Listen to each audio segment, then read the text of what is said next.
सबको जय मसीह की। परमेश्वर का धन्यवाद करते हैं कि एक बार फिर से परमेश्वर ने आप सबके साथ में बातचीत करने का ये समय दिया कि आप लोग के साथ में इस वीडियो के माध्यम से हम बातचीत करने पाएँ और परमेश्वर के वचनों को सीख सकें और फिर से हम लोग एक नए अध्याय की ओर बढ़ सकें, फिर से हम लोग एक नई उन बातों को सीख सकेंगे जो परमेश्वर ने आपके और मेरे लिए तैयार की हैं। सो आइए इस समय में जब हम लोग परमेश्वर के वचनों से सीखें, आज एक आराधना के गीत के साथ में हम लोग उस सेशन में जाएंगे, उस वचनों में जाएंगे जो परमेश्वर ने आज की सुबह हमारे लिए रखा है। सो मैं चाहता हूँ इस समय में हम सब अपनी आंखें बंद करें। यदि आप हमारे साथ इस समय जुड़े हुए हैं और हमें देख रहे हैं, कृपया अपनी आंखें बंद करें, अपने हाथों को जोड़ें और जिस समय मैं आपके लिए प्रार्थना करता हूँ चाहिए परमेश्वर की उपासना करें, परमेश्वर की आराधना एक मन होकर के करें। धन्यवाद हो,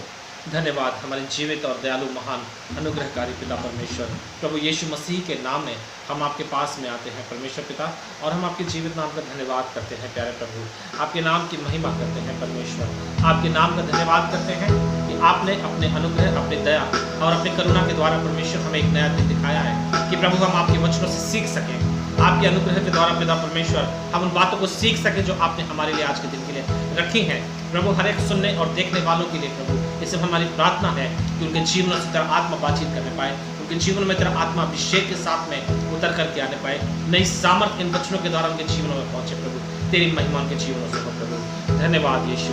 धन्यवाद परमेश्वर पिता, धन्यवाद हो प्रभु जी, धन्यवाद यीशु, धन्यवाद मैं परमेश्वर पिता, धन्यवाद। हालेलुया, धन्यवाद प्रभु जी। Thank you Jesus, hallelujah, hallelujah.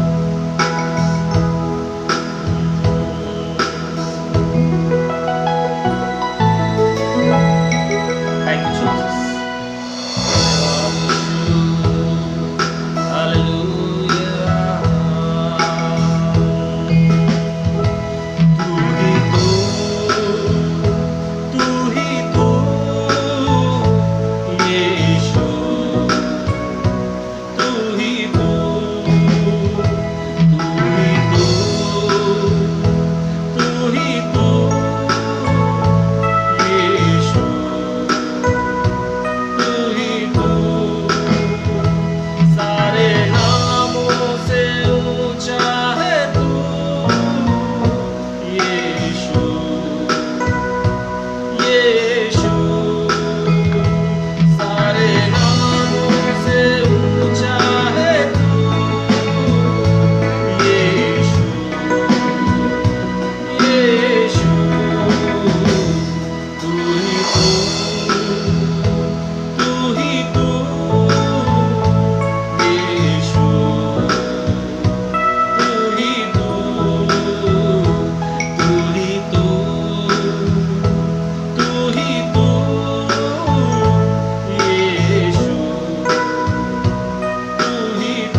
हमारा परमेश्वर है, तू ही हमारा अनुग्रह का राजा है, तू ही हमारा अनुग्रह का परमेश्वर है प्रभु जी। तू ही हम पर दया करने वाला परमेश्वर है, हम पर करुणा करने वाला परमेश्वर है प्रभु। और तेरी सामर्थ जो हम पर बनी रहती है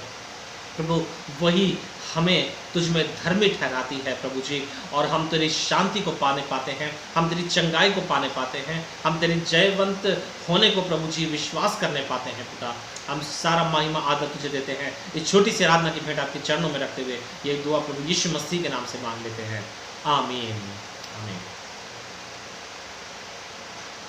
परमेश्वर का धन्यवाद करते हैं प्रियो का, फिर से आप हमारे साथ जो बने हुए हैं लगातार पिछले कुछ दिनों से, और जब लगातार हम इन दिनों में परमेश्वर के वचनों से सीख रहे हैं, और पिछले 2 सप्ताहों से हम लोग सीख रहे हैं आत्मिक वरदानों के विषय में। इससे पिछले सप्ताह में हम लोग ने 3 आत्मिक वरदानों के विषय में बात की। उससे पहले हम लोगों ने सप्ताह में हम लोग ने पहले 3 आत्मिक वरदानों के विषय में बातचीत की थी। और आज जो है इस आत्मिक वरदानों का जो है तीसरा और आखिरी भाग मैं आपके लिए लेकर के आता हूँ, जो कि हम लोग ने पहले जो रविवार को जो हम लोग ने बातचीत किया था पहले संदेश में, उसमें हमने बात किया था बुद्धि के संदेश के बारे में, ज्ञान के संदेश के बारे में और विश्वास के विषय में। उसके बाद जो पिछले सप्ताह हमने दूसरे वीडियो में बात किया, हमने बात की थी चमत्कार करने की सामर्थ्य के बारे में, ठीक है, भविष्यवाणी के विषय में और चंगाई के वरदान के विषय में। और आज जो हम लोग इस तीसरे और अंतिम वीडियो में बातचीत करेंगे वो है 3 प्रकार की आत्मिक वरदान जो हमें परमेश्वर का आत्मा देता है। और उसके लिए जैसा हम लोग की वचन देख रहे थे, अगर आपने पहले मेरे साथ में जुड़े नहीं रहे हैं तो आज आप मेरे साथ में इस वचन को पढ़ सकते हैं, जो हमें मिलता है पहले कुरिन्थियों की किताब उसका 12 अध्याय और उसका 7 वचन से आगे जो हम पढ़ते हैं। फिर से एक बार मैं इस वचन को आपके लिए पढ़ना चाहूँगा, और जहाँ इस प्रकार से लिखा हुआ है कि तू सबके लाभ पहुँचाने के लिए हर एक को आत्मा का प्रकाश दिया जाता है, क्योंकि एक को आत्मा के द्वारा बुद्धि की बातें दी जाती हैं और दूसरे को उसी आत्मा के द्वारा अनुज्ञान की बातें, किसी को उसी आत्मा से विश्वास और किसी को उसी एक आत्मा से चंगा करने का वरदान दिया जाता है। फिर किसी को सामर्थ्य के काम करने की शक्ति, और किसी को भविष्यवाणी की, और किसी को आत्माओं की परख, और किसी को अनेक प्रकार की भाषा, और किसी को भाषाओं का अर्थ बताना। तो ये जो पवित्र आत्मा के वरदान है जो एक विश्वासी व्यक्ति के जीवन में, एक उद्धार पाए हुए व्यक्ति के जीवन में पाए जाते हैं, उन पर हमें गौर करना ज़रूरी है, क्योंकि हमें ये इस बात जानना ज़रूरी है कि परमेश्वर जब आपको और मुझे चुनता है, परमेश्वर जब आपको और मुझे चुनता है, उसके साथ वो हमें कुछ वरदानों को देता है। समझिए आप इस बात को, जब परमेश्वर आपको एक अनंत जीवन देता है, जब परमेश्वर आपको एक उद्धार के जीवन को देता है, उसके साथ परमेश्वर आपको कुछ भेंट के रूप में देता है, कुछ उसका स्वभाव आपके अंदर देता है, कुछ उसकी सामर्थ्य के कार्य करने की शक्ति जो है वो आपके अंदर देता है। ठीक उसी प्रकार जिस प्रकार हम एक नए जन्म लेने वाले बच्चे के, जब हम उसके जन्मदिन पर जाते हैं, या उस जन्म जिस घर में बच्चे का हुआ है, जब उस बच्चे को हम पहली बार देखने जाते हैं, तो हम कुछ ना कुछ भेंट जो है ज़रूर उस बच्चे के लिए लेके जाते हैं, या कुछ पैसे, या कुछ मिठाई, या कुछ कपड़े, या कुछ खिलौने, या कुछ भी वो चीज़ हो सकती है जो हम उसको भेंट करते हैं। ठीक उसी प्रकार से, क्योंकि वो बच्चा जो है नया जन्मा है, ठीक उसी प्रकार से जब हम मसीह में नए जन्मते हैं, जब हमारा उद्धार हुआ, इसका मतलब क्या है कि हमने मसीह में नया जन्म पाया है। हमारी पुरानी बातें खत्म हो गई, हमारा पुराना स्वभाव खत्म हो गया, और मसीह में हम, यीशु में हम क्या हो गए हैं, नई सृष्टि हो गए हैं, जैसा उसका वचन कहता है। और जब हम नई सृष्टि मसीह में हो जाते हैं तो वो हमारा स्वागत करता है, स्वर्ग में के दूत हमारा स्वागत करते हैं, स्वर्ग के दूत स्वर्ग में आनंद मनाते हैं, ऐसा वचन में लिखा हुआ है कि जब एक आत्मा धरती पर बचाई जाती है तो स्वर्ग में बड़ा आनंद होता है, स्वर्ग के दूत जो हैं मिलकर के आनंद मनाते हैं। और जब एक आत्मा स्वर्ग में पहुंचने के लिए तैयार होती है, तो उस आनंद को पूरा करने के लिए परमेश्वर हमें कुछ उपहार देता है, कुछ भेंटें देता है, जिसे आत्मिक वरदान के नाम से पवित्र शास्त्र में जाना जाता है। और उन्हीं में से जो अंतिम 3, जो 7, 8 और 9 प्रकार के जो आत्मिक वरदान हैं, उसमें से अंतिम 3 जो वरदान हैं उसके बारे में मैं आपसे बात करूंगा। जो 7वां प्रकार का वरदान है वो है आत्माओं को परखना। और मैं आपको एक बार और बता देना चाहता हूं कि पहले, अगर आप इससे पहले के 6 वरदानों को आपने मिस कर दिया है, हमारे पुराने वीडियोस नहीं देखे हैं, आप हमारे इस चैनल को जरूर सब्सक्राइब कर सकते हैं, और हमारे पुराने जो पिछले 2 वीडियो हैं आप ज़रूर उनको देखें। आत्मिक वरदानों का पहला भाग और आत्मिक वरदानों का दूसरा भाग, और ये आत्मिक वरदानों का तीसरा और अंतिम भाग है। इसके बाद जब हम लोग अगले वीडियोस में जाएंगे, अगले रविवार की हम लोग आराधना में शामिल होंगे, और हम लोग उस समय में आत्मिक हथियारों के विषय में बात करेंगे, क्योंकि हम लोग लगातार एक लंबे समय से पवित्र आत्मा के सामर्थ्य कामों के बारे में चर्चा करते चले आ रहे हैं। सातवां प्रकार का जो वरदान है, आइए उसके बारे में देखें, जो कहता है आत्माओं को परखने के विषय में, जो कि हमें मिलता है 10वें वचन में। जैसे कि लिखा हुआ है, किसी को सामर्थ्य के काम करने की शक्ति, और किसी को भविष्यवाणी की, और किसी को आत्माओं की परख। आत्माओं की परख क्या है? ये आत्माओं की परख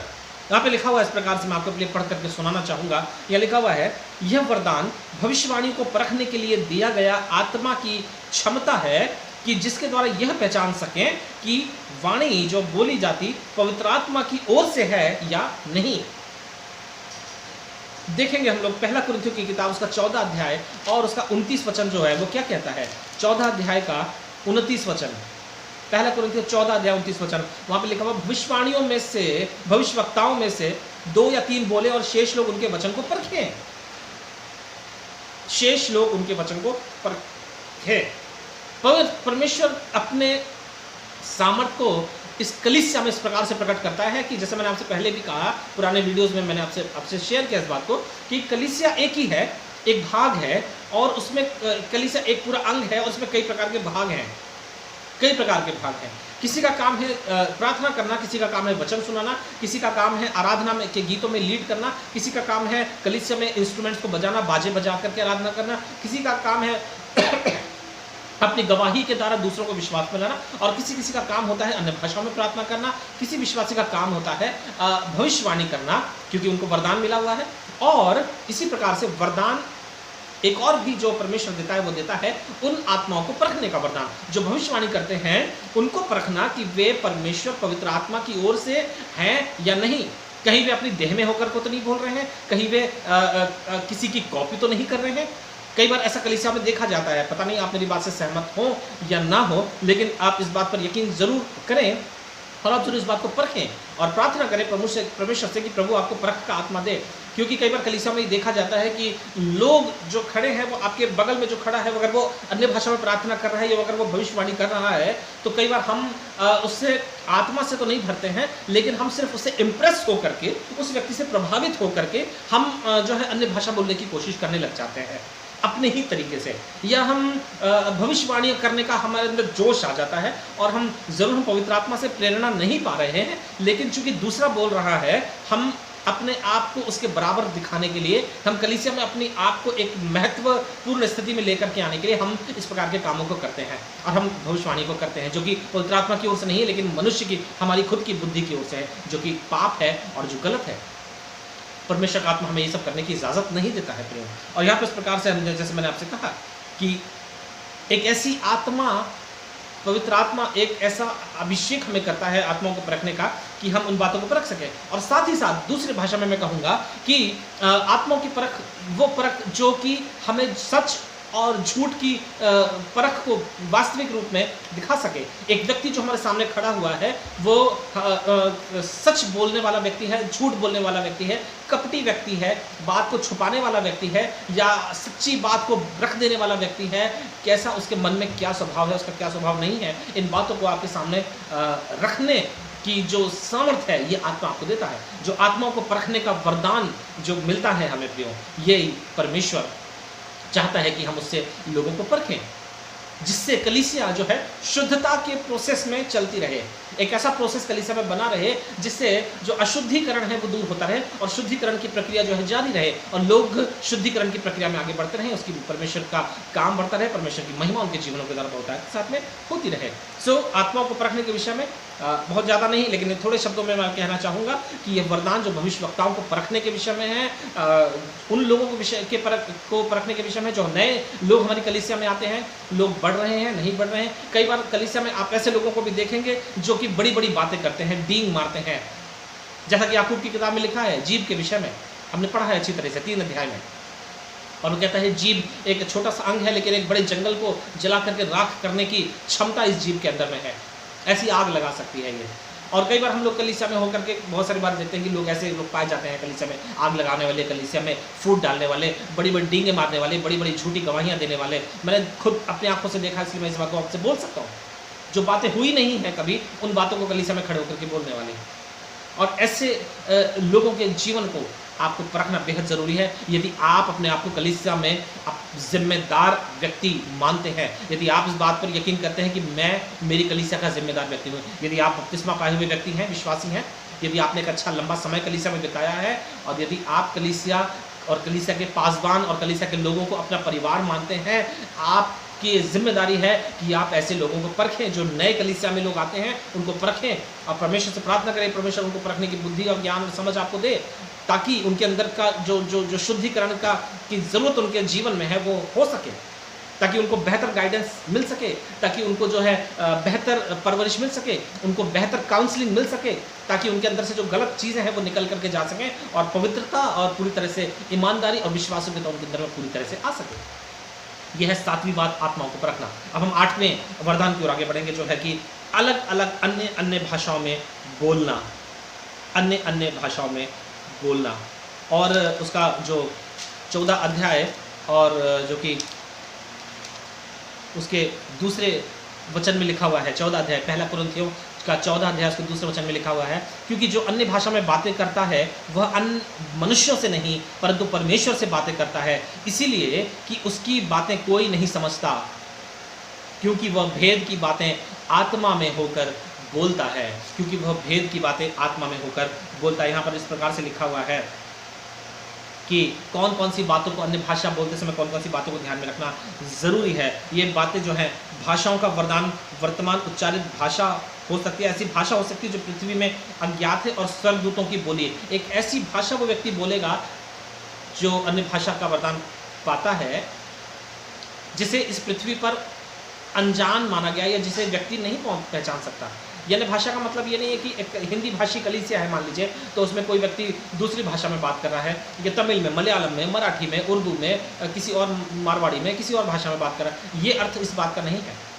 इस बात का अर्थ यह है कि एक ऐसी भाषा, ऐसे शब्दों का वो इस्तेमाल कर रहा है जिस भाषा को आपने कभी सुना ही नहीं, जो आपके लिए बिल्कुल अनजान है, जो आपके लिए बिल्कुल अज्ञात है। और यहाँ पर लिखा हुआ है कि ऐसी भाषा जो स्वर्गदूतों की भाषा है।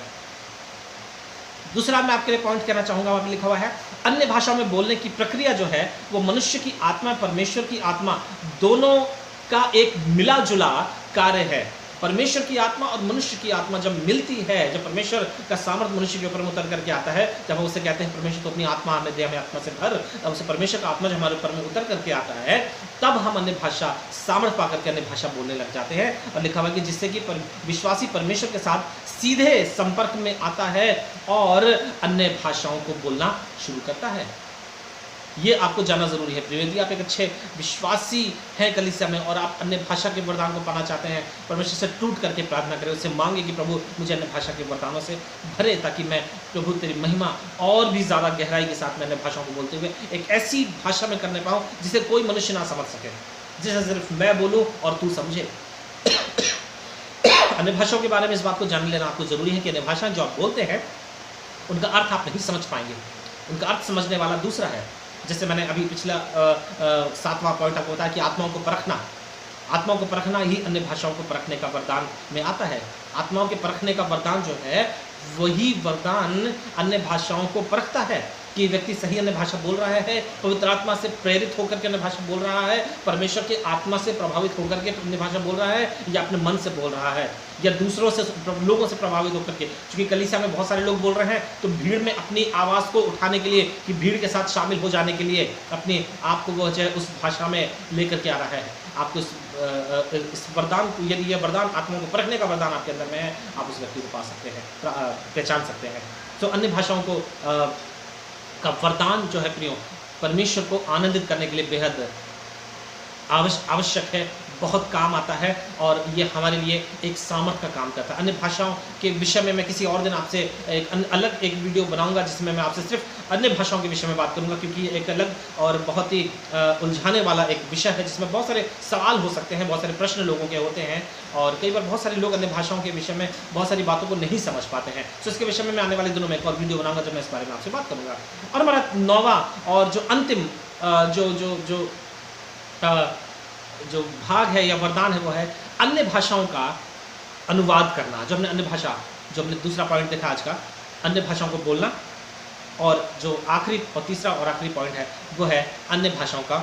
अनुवाद करना। और इस प्रकार से लिखा हुआ यहाँ पर, यह आत्मा द्वारा दिया गया सामर्थ्य है जिसके द्वारा अन्य भाषा के अर्थ को समझ सकें और दूसरों को इसकी व्याख्या कर सकें। ऐसा वरदान जिसमें हम अन्य भाषाओं को समझ सकें, अन्य भाषा जो व्यक्ति बोल रहा है मेरे बाजू में खड़ा होकर के, मैं उसको समझ सकूं और उसका वर्णन कर सकूं अपनी भाषा में, अपनी लोकल भाषा में। जैसे हम खड़े हुए हैं, मान लीजिए मेरे बगल में कोई दूसरा व्यक्ति खड़ा हुआ है और वो व्यक्ति अन्य भाषा में बात कर रहा है, और मुझे अगर आत्माओं को परखने का वरदान है, मुझे अन्य भाषा का अनुवाद करने का वरदान है, तो मैं उस भाषा को सुनूंगा और पवित्र आत्मा मुझे उसका अर्थ बताएगा। और फिर जब उसकी वो अन्य भाषा बोलना बंद कर देगा, उसके बाद में मैं उसका अर्थ जो है कलीसिया के सामने प्रकट कर सकता हूँ कि इस परमेश्वर के से प्रेरित होकर के, या परमेश्वर का आत्मा जब इस पर बल से उतरा था तो ये अन्य भाषा में बोल रहा था, तो वो क्या बोल रहा था, इस बात को जाहिर करना, यही आत्मा का जो है अन्य भाषा को अनुवाद करना कहलाता है। जब आराधना में इसकी व्याख्या की जाती है तो यह आराधना का नेतृत्व और प्रार्थना या भविष्यवाणी के रूप में प्रयोग किया जाता है। विश्वासी जन इस आत्मिक उत्तेजना के प्रकाशन में भाग ले सकते हैं। अन्य भाषा का अनुवाद का अर्थ है भाग लेना। अन्य भाषा का अनुवाद का अर्थ है कि आराधना की उन्नति के कारण बने यह वरदान आपको दिए जा सकते हैं जो अन्य भाषाओं में बोलता है, या अन्य किसी को दी जा सकती है। इसलिए जो अन्य भाषाओं में बोले वे प्रार्थना करें कि उसका अनुवाद भी कर सके। यदि आप अन्य भाषा में बोलते हैं तो आपको परमेश्वर से प्रार्थना करना जरूरी है कि आप अन्य भाषा में जब बोलते हैं तो आप उसका अनुवाद भी कर सकें। ये ज़रूरी नहीं है, ये ज़रूरी नहीं है, समझ लीजिए आप, ज़रूरी नहीं कि यदि आप अन्य भाषा बोलते हैं तो उसका अनुवाद करना भी आपको वरदान भी, दोनों अलग अलग वरदान है कि ये वरदान भी आपके पास हो, ऐसा ज़रूरी नहीं है। यदि हो सकता है कि आप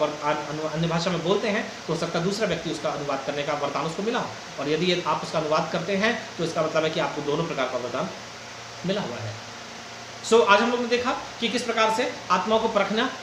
कि कोई व्यक्ति जो भविष्यवाणियाँ करता है उसको परखना कि वो परमेश्वर की ओर से है या नहीं, पवित्र आत्मा की ओर से है या नहीं। दूसरा, अन्य भाषाओं में बोलना, और तीसरा और आखिरी जो है अन्य भाषाओं का अनुवाद को करना।